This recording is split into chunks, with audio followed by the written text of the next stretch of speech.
Hey guys, welcome to another video, and in this one I'm going to be showing you how you can save your project on CapCut PC. Now, there is many ways to interpret what saving a project on CapCut PC means. It's either saving it as a project, as something you can come back on and then just edit later on, or if you want to export it. So I'm going to be showing you both ways. Now, in order to save your project on CapCut PC, you literally have to do nothing at all. Like, literally nothing at all, because like it will immediately just share your project, save your project. If you just do nothing, you just close the CapCut up, and then as you can see, it will automatically save the project with the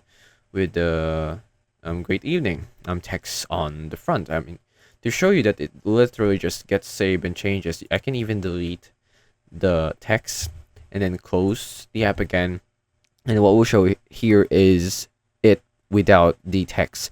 So it's pretty much that simple. Now, if you are talking about exporting, now that's another thing. What you need to do is to go over to export here in the top right corner of your screen. Just choose the resolution, the bitrate that you want, codec, or whatever format and whatever frame rate you want to use this as. Or if you want to add audio, well, you don't have any audio on your video right now, not any music or whatever. So that's why the audio part here isn't available to be even ticked or what. So if you're done with what you like the name, you like where it's going to be exported, you can just click on export, and that will save the video.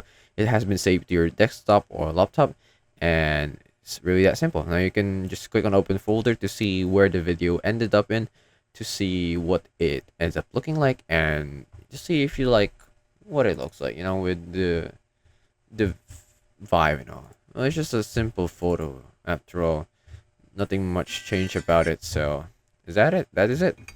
That is how you can save a project on CapCut. I hope this video helped you, and I'll see you in the next one. Thanks for watching.